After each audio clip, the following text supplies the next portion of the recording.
be afraid of that good news. So I've got 3 maybe characteristics of covenant community evangelism. Maybe we can reclaim this word, this going out and bubbling over in ways that are unique and appropriate to us and to the world we live in. It's evangelism according to Emerson, Teresa, Rumi, and Rilke. So here are I know those are 4 people and I said 3. But. So here are some ways in which we might evangelize in the world.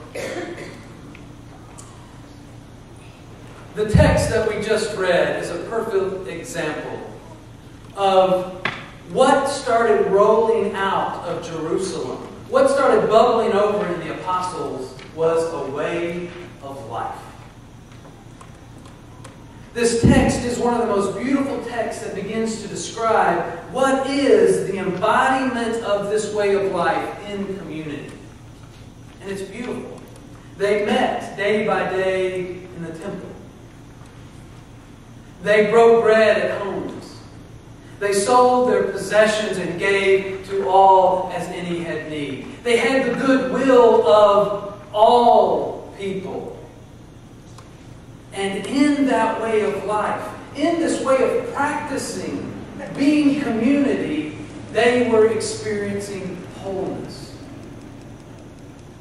Church is an ends and a means to the kingdom of God.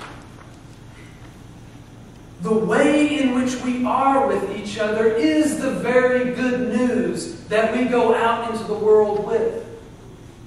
It's the way we choose to treat each other. It's the lifestyles that we live. That is the gospel. It's this way of binding ourselves together in community, of forgiving each other, of seeking to be intimate with each other, about breaking bread in our homes and in the temple. Day by day, it is this way of life that we have to offer the world. In many ways, we have to be careful of talking about the church as a new birth. Because for most of the apostles, this was not the birth of a new religion. Day by day, they met in the temple.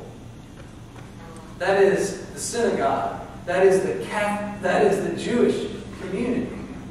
They understood themselves to be a reformation and calling the Jewish community back to the essence of what it was. A life-giving community where the presence of God resides.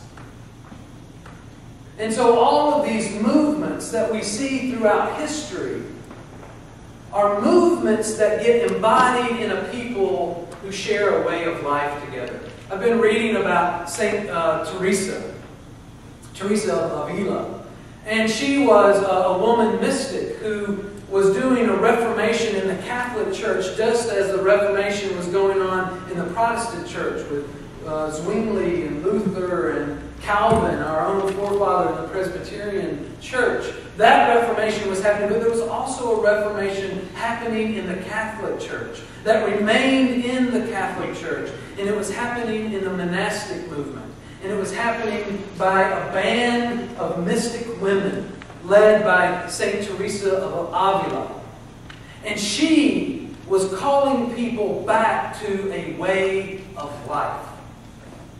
She simply was saying this way of being in community, this devoting ourselves to prayer, this devoting ourselves to the love of God and to the care of others requires us to be more intentional again. And so that movement was a movement about being intentional with the way in which we choose to live our lives. And that transformed the Catholic Church.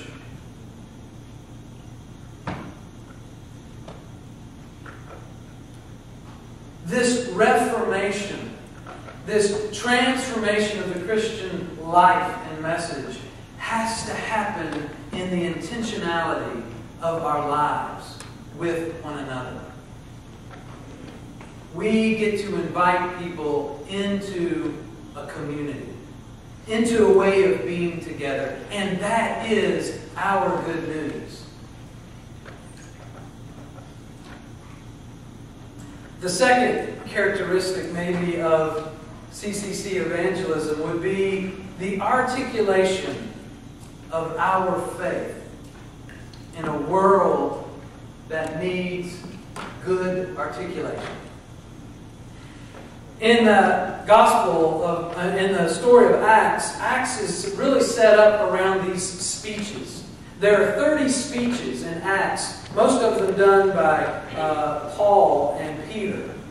And you cannot understand the unfolding of the faith in Acts if you don't understand the articulation of the gospel to each one of those contexts, to each one of those cities. So there is this giving language to this faith that begins to happen.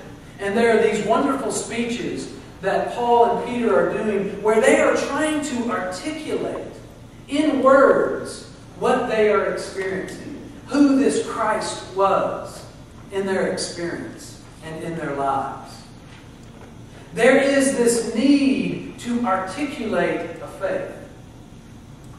And here's where we get into trouble, right? This is one of the challenges of the church, to be able to articulate in language our faith.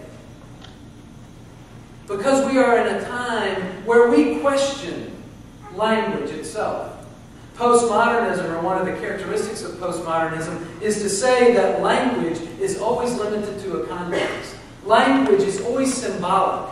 It never actually points or describes what is. It just points to it. It's the finger pointing to the moon. All language is contextual. And one of the things we have struggled with in the Christian tradition is we have taken our language and we have universalized it for the world. We have said you have to say these words in order to be made whole, instead of saying these words point to something that makes us whole. And so we are in a time of struggling with language in which to articulate our faith that does not seem oppressive to other people who may not share that language. And yet, this movement must be articulated in words. Paul moved into Athens and into the Mediterranean world, and that was a world that had been extremely influenced by Plato and Aristotle, who were masters of articulation, who were masters of rhetoric.